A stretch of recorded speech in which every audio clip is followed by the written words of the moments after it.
At the class reunion, my old desk mate suddenly walked up to me and said, "Do you still remember bullying me in middle school?" The chatter abruptly stopped, and everyone turned to look at me. Even the camera of a classmate who was a social media influencer with millions of followers was pointed at me. The whole world was waiting for me to defend myself. I smirked and pulled out a notebook that was at least 500 pages thick. "Tell me exactly when and where I bullied you. We can check the records." Who writes in a diary every day, right? Well, as it happens, I've had paranoid tendencies since I was 10, always feeling like someone out there wanted to harm me, so I started preparing in advance. In elementary school, I was falsely accused of stealing a hair clip. They accused me of being a thief with nothing but their words, and they made me prove my innocence. The small group, confident in their numbers, threw accusation after accusation until I was overwhelmed. I had no friends, no one to back me up, so I bit my lip and cried silently. In the end, nothing came of it. No one bothered me again, but no one restored my reputation either. That incident left a scar on my heart. From then on, I developed a paranoia, convinced that people were out to get me. So, at the age of 10, I started keeping a diary. No weather, no moods, just records of grievances and grudges. It was my way of ensuring that if I was ever wronged again, I could lay out a clear timeline and leave them speechless. Later on, when online exercises for training sharpness of mind became popular, I practiced those as well. One of the questions asked, if at a class reunion, someone suddenly asked if you remembered bullying them, how would you respond? At the time, I skipped that question. Why worry when I had my grudge book? But that absurd hypothetical scenario from the mind-sharpening exercise had now become my reality. A middle school classmate I hadn't seen in 10 years suddenly suggested a reunion in the group chat. Because I'm a freelancer and don't have many friends around, I agreed without a second thought. But just as dinner started, a short-haired woman arrived fashionably late. She was incredibly thin, almost skeletal. Despite the makeup, there was still a sense of bleakness about her. Her smile, faint and fake, looked like a mask. There was something calculating and cold behind her gaze. I've studied a bit of face reading, so I decided to keep my distance from her. When she introduced herself, I realized she was Serena, my former desk mate. But we hadn't sat together for long. Seating was rearranged every month based on grades. Still, I hadn't sought out Serena. It was Serena who came to me. Among the reunion attendees was a classmate who was a massive influencer with millions of followers. From the moment she arrived, Alice had been live streaming everything. Alice loved to talk. She used to be the kind of person who could gossip about anything. She sat diagonally in front of me, and even as she ate, her mouth never stopped moving. Just then, Serena walked up to me, holding a glass of wine. She stepped right into Alice's live stream frame. Her demeanor was anything but friendly, with a barely detectable trace of sarcasm on her face, and her words dripped with venom. "Haley, do you remember bullying me in middle school?" Serena looked like the typical bullied heroine from a Korean drama. The ugly duckling turned swan, making a grand entrance. Now facing her former tormentor, savoring the look of shock on her enemy's face, while pretending to magnanimously forgive and forget. What a sensitive topic this was. As soon as Serena said it, the room fell silent. The previously noisy private room became pin-drop quiet. All the classmates in the room were looking at me, each with their own thoughts. Alice, holding her live stream camera, was broadcasting everything. She zoomed in on my face, giving the audience a clear close-up. In an instant, thousands of people flooded into the stream. They were all smirking, waiting for me to defend myself. Bullies deserve to die. You can tell just by looking at this woman's mean face. I grew up being bullied, so I know exactly how it feels to be isolated and powerless. Doesn't this feel like one of those mind-sharpening practice scenarios? No, who would joke about something like this at a reunion? Victim blaming needs to stop. I think it would be hard for her to prove she's innocent if she didn't actually do anything wrong. Are you sympathizing with the bully? You're probably a bully too. For a brief moment, I did feel a bit confused, but it wasn't out of panic or guilt. I was just considering the possibility that Serena was making things up, so I asked, "Are you sure? You say I bullied you. When did this happen?" Serena sneered, glancing up at the ceiling, then dramatically sniffed as if holding back tears. "You locked me in the bathroom and poured water all over me. You also locked me in the office overnight. You broke all the pens in my pencil case, making it impossible for me to take exams. Never mind, there's no point in telling you all this. It's been so many years. I've let it go. Haley, I don't plan to hate you anymore. Let's drink this wine and make peace." She tilted her glass. I stared at the swirling red wine, deep in thought. If I clinked glasses with her now, wouldn't that be admitting I was guilty of bullying? I reached out with a single finger and pushed her wine glass aside. Then, I stood up and looked Serena directly in the eyes. I'm not the kind of person who tolerates false accusations. At first, I thought you were just making things up. But now I see you're serious. Serena, I have to admit, I can't compete with someone with your level of absurd talent. Serena had obviously come prepared. Her earlier behavior was all just part of a setup to put me in a difficult position. There was no way she genuinely wanted to make peace. Haley, it seems like the online saying is true, evil people never realize they're doing evil. How dare you act so righteous? For 10 years, I've had nightmares every night, haunted by your ugly face. Do you have any idea what kind of psychological trauma you've caused me? Her eyes turned red, and a single tear fell. Her fingers trembled, her body shook, and her facial muscles twitched. Anyone else would have felt a bit guilty seeing her like this, but not me. I stood tall, confidently meeting her gaze. Serena, I've never done anything wrong to you. If you want to practice your acting, don't use me as your stage. You're an adult now. You should know that spreading lies comes with consequences. You speak without evidence, but your tears fall like raindrops. If that's all it takes, the legal profession might as well merge with the mourning industry. Serena raised her voice, delivering a Korean drama-worthy performance. Don't threaten me. You used to threaten me, and now you're still trying to do the same. Do you think I'm still the same pushover as before? You know it's hard to provide proof for things like this, but the fact remains that you bullied me. Spit flew from Serena's mouth, landing all over my face. As I wiped it away, she suddenly stepped closer, lowering her voice. Haley, I'm giving you a way out. You should take it. Don't make this harder on yourself. Can you really explain all this? Why wouldn't I be able to? I pulled a 500-page thick diary out of my bag and slapped it in her face. If she was intent on embarrassing me, I had no problem making her social life crumble. Look closely. I've documented everything that's happened over the last 10 years. A bad memory is no match for a good notebook. You say I locked you in the bathroom and poured water on you? Let's check the VCR. I had already arranged for the contents of my diary to be projected on the private room's wall. March 11th, Serena didn't finish her math homework and was afraid of getting scolded by the teacher, so she hid in the bathroom. She tried to get herself wet to fake being sick so she wouldn't have to do homework. But she accidentally locked herself in the stall. When people asked her what had happened, Serena refused to say a word. I was the only one who knew, because I was in the stall next to her, struggling with constipation. My homeroom teacher can confirm that it was she who helped me out after my legs went numb from squatting too long. May 27th. The night before the placement test, Serena tried to steal answers from the teacher's office. But the head of the year had been kicked out of his house by his wife that day, so he spent the entire night sleeping in the office. Serena couldn't sneak out in time, so she called me for help, asking me to distract the head of the year since I was the class representative. I still have the phone records saved on my computer's hard drive. I read aloud, sentence by sentence, with a clear timeline and solid evidence. Each word was like a public sentencing for Serena. Serena, in her desperation, interrupted me. Enough. You've kept a 10-year-old call log? You're too devious. That accusation of being devious sounded so weak in that moment. Even Serena herself seemed at a loss, clenching her teeth and unsure of how to end this. Meanwhile, the live stream chat was buzzing. My God, who keeps a diary like this? And even organizes everything into a chronological timeline? I wasn't this thorough with my history notes. This woman basically wrote herself a personal exoneration journal. I thought this was going to be a dark revenge drama, but it turned into a big question mark.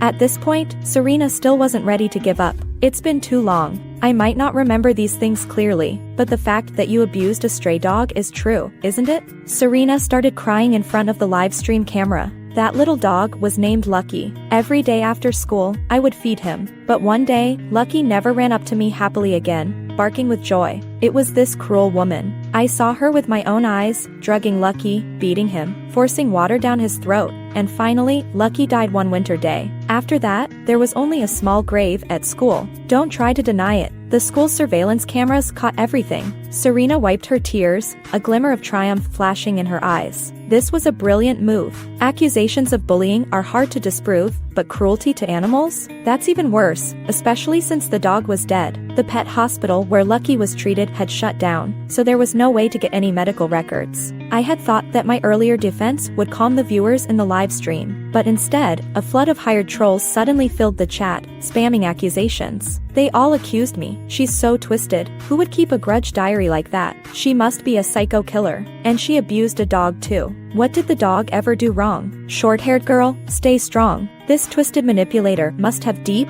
dark secrets. I could accept being called dark. After all, it's true that keeping a grudge diary is not something normal people do. But calling me a psycho? First of all, the dog abuse accusation doesn't hold up. Serena seemed to have let out a quiet sigh of relief, thinking she could continue as planned. But I pulled out another trump card. No witnesses? Who said I didn't have physical evidence? I've always known that words could be flawed, and sometimes they're not persuasive enough. I have over 1,000 gigabytes of video. Lucky was an ungrateful dog. Every time I tried to give him medicine, he was aggressive. I practically had to wrestle him just to take him to the vet. In the end, I had no choice but to sedate him. I skillfully connected my phone and clicked the screen sharing option. The restaurant's Wi-Fi was fast, and soon a video from 10 years ago appeared on the screen. In the video, I looked into the camera and said, "It's 6 p.m. on the 20th. And I'm about to take the lame school dog, Lucky, to the pet hospital." As soon as I approached, Lucky bared his teeth and growled at me. I had no choice but to return to the camera. Lucky's wound is so deep that you can see the bone. He needs stitches, but the dog won't cooperate. Clearly, he doesn't have the basic trust between human and dog. Now I need to put a pill in some sausage. Lucky stopped moving shortly after taking the pill. At this point, the camera shook a bit, showing me lifting Lucky, ready to take him to the pet hospital. I ran into a short-haired female classmate coming down the stairs. She pointed at me and screamed, "I saw you knock Lucky out. If you're hungry, buy your own food. Why would you eat dog meat?" In the video, I froze for a second in the direction of the voice. Then I unleashed a stream of curses at her. Back then, I was a rebellious teenager. There was no way I would take such an unjust accusation lying down. If your brain is waterlogged, shake it out. The sun's been up all day, but it hasn't dried you out yet. She was clearly stunned by my verbal attack and stood frozen in place. I rolled my eyes at her and continued walking forward. As I reached the school gate, I explained to the camera that lunatic just now is Serena, my desk mate. She's always crying and whining, constantly saying people are bullying her. She doesn't even study seriously, just sits there with red eyes and a runny nose, pretending to be a fragile little flower.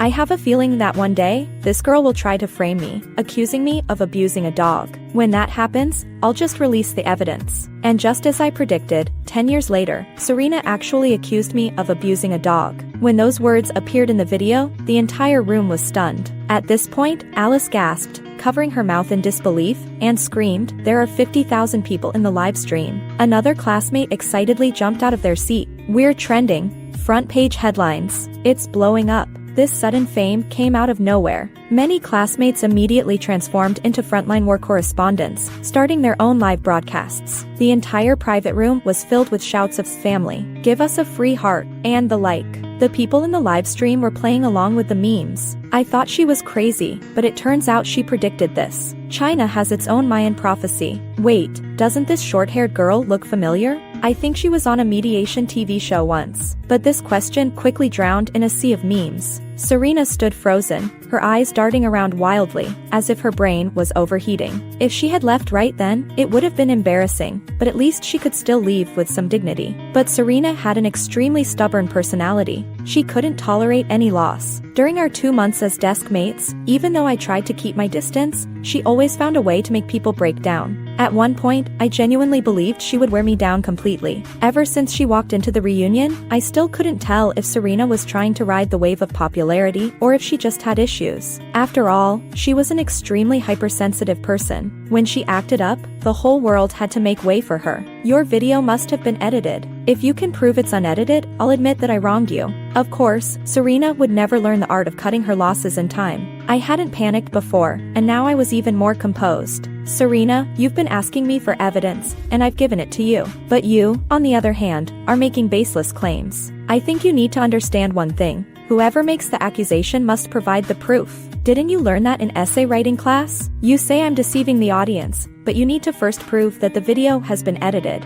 You claim I abused a dog and that the school's surveillance cameras caught it, but you haven't provided that footage. Everyone knows that after 10 years, the surveillance tapes have long been erased, so there's no way to recover them. I didn't even need to play along with you this far. People like you, even the police wouldn't bother with you. Serena was cornered by my words. She trembled violently, whether out of fear or anger. Serena kept hunching her shoulders, sobbing uncontrollably. Are you satisfied seeing me like this? Haley, you're just as overbearing as you were back then. You always push people until they have nowhere left to retreat. Will you only be satisfied if I die? Will my death be the only proof that I was telling the truth? What's wrong with this world? Finally, a classmate couldn't bear it any longer. We've been watching for so long, but you still haven't shown any real evidence. First you accuse Haley of abusing a dog, then of bullying you. Didn't you even prepare a draft before lying? Haley might be a bit withdrawn, but there's nothing wrong with her character.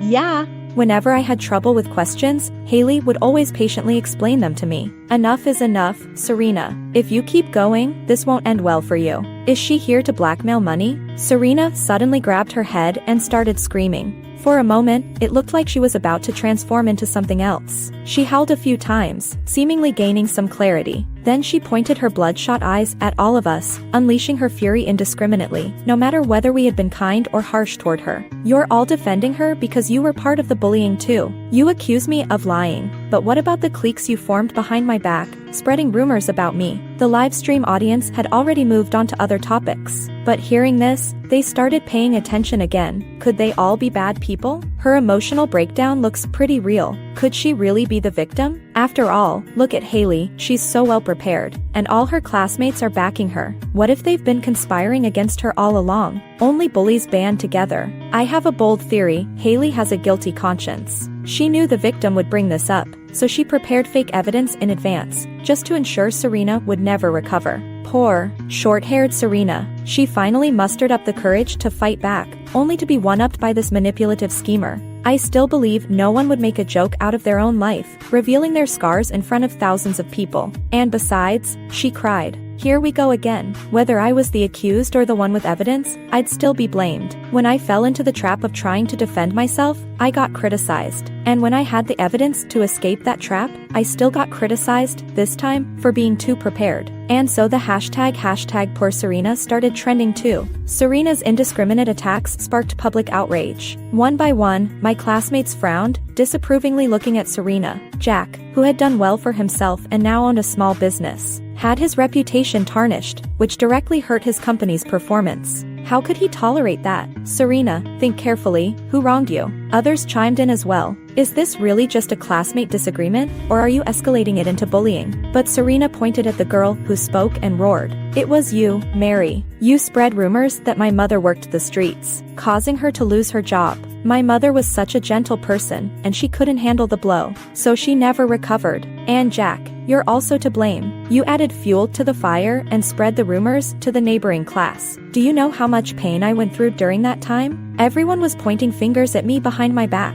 Mary, Jack, Kylie, admit it. Did you do it or not? Do you dare to swear on it? Online public opinion started to shift. Some people sympathized with Serena's experience, bringing up the damaging effects of rumors. Others pointed out how verbal rumors are hard to prove, especially in the past, without digital traces like we have now. That struck a chord with me. Serena's moves were brilliantly calculated, first dog abuse, now rumors. These are issues where it's nearly impossible to provide concrete evidence. Yet they're sensitive topics in today's society. Even without solid proof, just emotions alone could stir up a storm online. Because this is a restless era, where people are under pressure from all sides. Often, a topic gains traction when people find an emotional outlet in it, like Serena. Only a few care about the truth. But did she really think that I wouldn't be able to defend myself against verbal rumors? All the classmates Serena had pointed out were drenched in sweat. Their faces showed anxiousness, trying to prove their innocence but feeling powerless. It was time for me to step in. Serena, no matter what you're trying to do, you should know that just as I was able to dismantle your scheme before, I can still do it now. I, Haley, am determined to build a flawless life. Jack, could you please turn my notebook to page 123? The moment Jack heard there was a turning point, he clumsily rushed over. Soon, the content of page 123 was displayed for everyone to see. I read aloud, September 1st. I wanted to study, but Serena was making a fuss. She and a girl from the neighboring class were gossiping, claiming that Mary often visited Mr. Zhao's house. Imagining a whole inappropriate scenario between the student and teacher. Spreading filthy rumors is the most shameful thing. Mary was the top student in math class, and Serena was simply jealous that she could attend tutoring sessions with Mr. Zhao. Sure enough, it didn't take long for the rumors about Mary and Mr. Zhao to spread like wildfire. Mary didn't come to school for several days, and Mr. Zhao was also investigated. Serena interrupted me. Haley, how do you know so much about other people's business? She fixed her gaze on my notebook, her eyes fierce, as if ready to pounce and tear it apart. At that moment, a few classmates stepped forward, standing between us, forming a protective barrier around me and the evidence. Serena, drenched in sweat, looked at the people in front of her, still trying to stand her ground. You're all slandering me. One of the classmates in the middle sneered. Are you talking about yourself? Serena couldn't see where I was reading from, so she tiptoed and craned her neck, but no one let her look.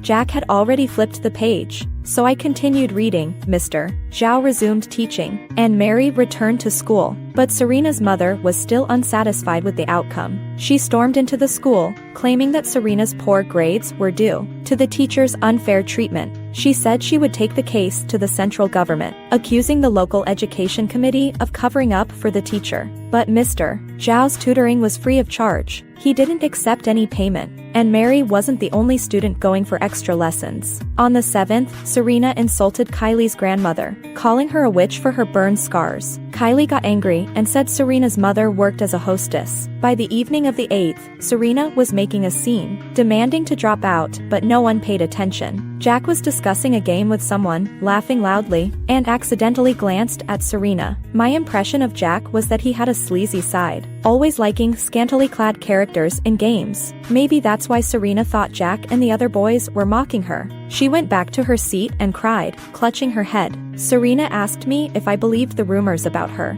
I didn't even know what rumors were going around about Serena. I only knew that Serena had started the rumors about Mr. Zhao and Mary. After I told her the truth, Serena started cursing at me. I figured this crazy girl would definitely try to hurt me in the future, so I had to document the whole rumor ordeal. My move shocked the entire internet, one blow after another. She predicted it again. If you ask why she remembers other people's business, it's because she was afraid of getting dragged into it. I believe this is real. Every word is so objective and without bias. After all, she publicly laid out the faults of every person involved. Jack, Kylie, and Mary said, "You didn't spare us either," but that was still better than being accused of bullying. Serena seized the moment. I didn't lie, did I? You did spread rumors about me. Her words united the three of them. Mary, and what about the rumors you spread about me? Kylie, apologize to my grandmother, and I'll apologize to your mother. Jack, that look I gave you was out of fear, not interest in you. You're like a plague that no one wants to touch.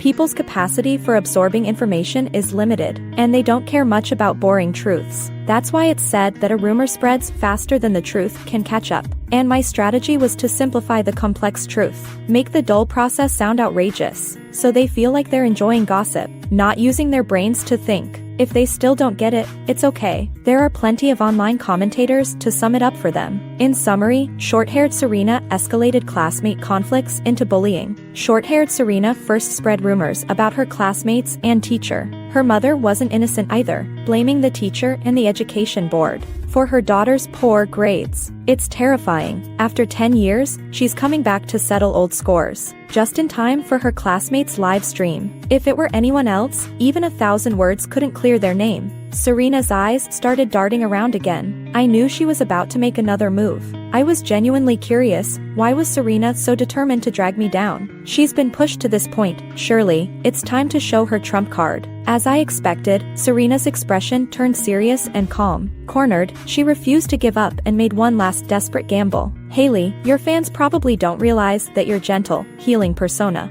is just an act. In reality, the real you is dark and terrifying. I'm not wrong, am I, Golden Armor writer? With just a pen, you've turned victims into villains, causing a weak, helpless girl to be attacked and harassed online. You claim your characters aren't based on real people, so why does the female villain in your book resemble my neighbor's sister? I saw my classmates all doing the same thing, pulling out their phones to start searching for my pen name and works. It suffocated me. This was the scene I dreaded most. The intense ringing in my ears made me dizzy, and Serena's accusations grew clearer in my head. My neighbor's sister was disfigured by her abusive husband, and in your book, the female villain is also disfigured. She's an orphan, just like the villain in your story. In reality, my neighbor's sister was a victim of domestic violence. But in your book, she's portrayed as a morally corrupt person who gets what she deserves. You're a writer who distorts the truth, pandering to men and hating women. It was bad enough that she exposed my pen name. Worse still, she seemed to know exactly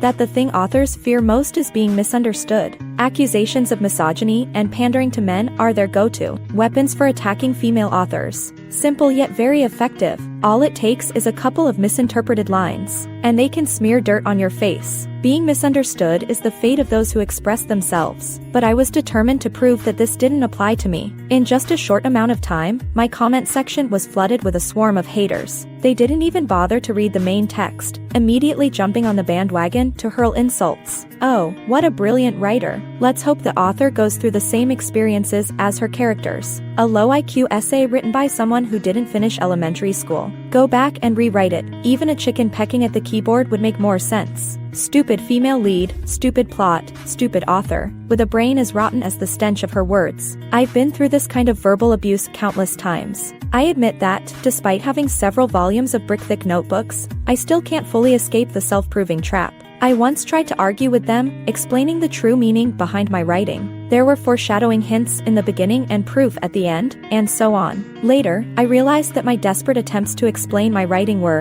in fact, a form of self-proving. It showed that the self-proving trap surrounds everyone, everywhere. Since then, I have gradually come to accept it and acknowledge its existence. So, my confidence doesn't come from my notebooks. It comes from the fact that I had already conquered it in my mind. Seeing my calm expression, entirely unaffected by the online hate, that fleeting satisfaction on Serena's face slowly froze. Serena, I thought the ace up your sleeve that you were saving for the end would be more of a bombshell. Is this it? I ask you, have you read my book? Did you finish it? Thinking she was well prepared, Serena stiffened her neck and said, "Your book is new. It's still being serialized. You can stubbornly deny it now, then go back and change the outline and character settings, and in the end, you'll still get to publish it beautifully. But the current chapters already clearly show you're borrowing from my neighbor Ella. Her story even made the news, and everything the news reported is reflected in your writing. I could overlook the earlier issues, but how do you explain the numerous similarities between the female antagonist in your story and my neighbor's sister?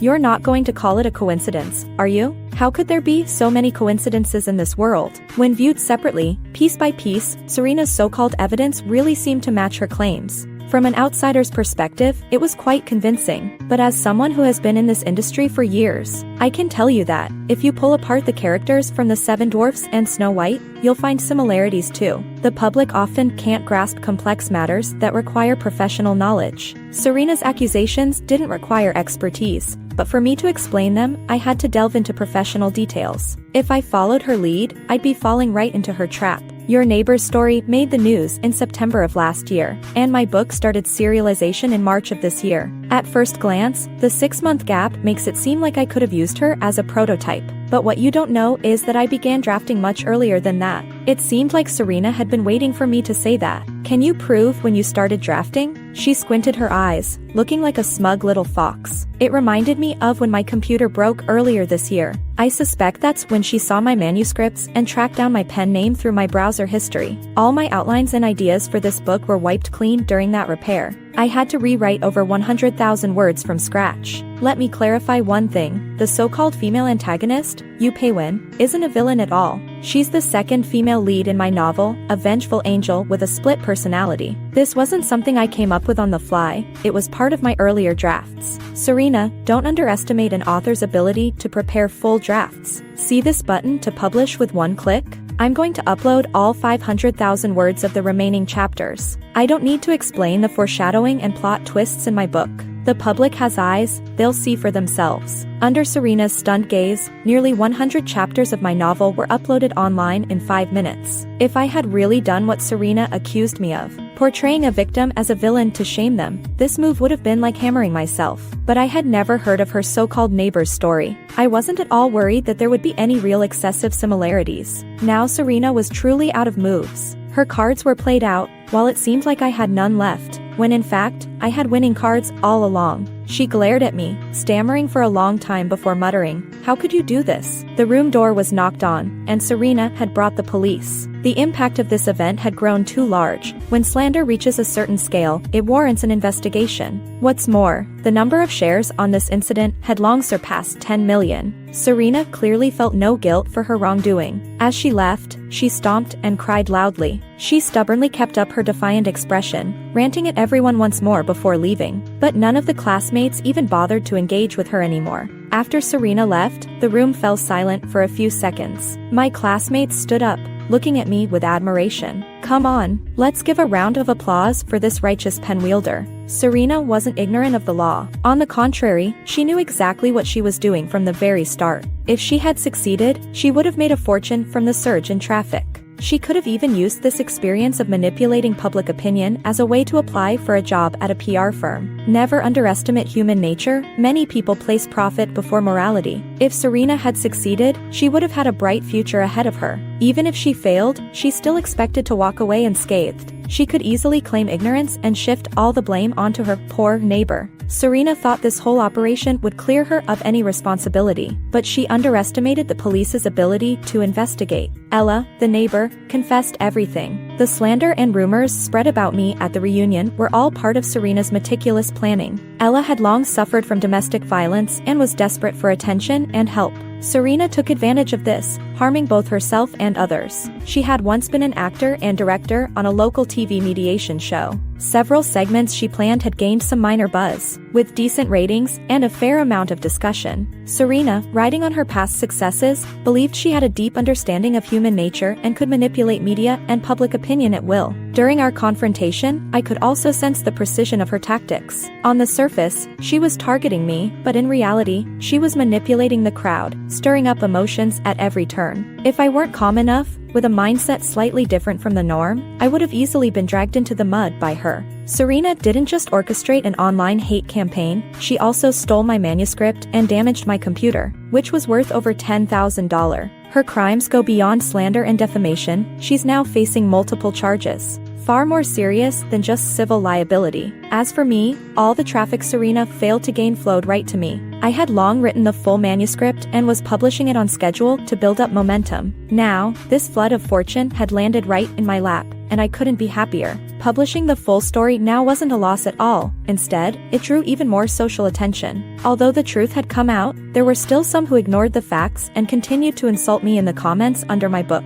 That was until Ella, the neighbor, issued a statement, declaring that everything was orchestrated by Serena and that the claims of the female lead being based on a real person were fabricated lies. That finally silenced the crowd who had been eagerly fanning the flames in my comment section. As for those foul comments left by people who had rushed to insult me based solely on Serena's slander, I didn't delete a single one. Why should I delete them? Those are their stains, not mine.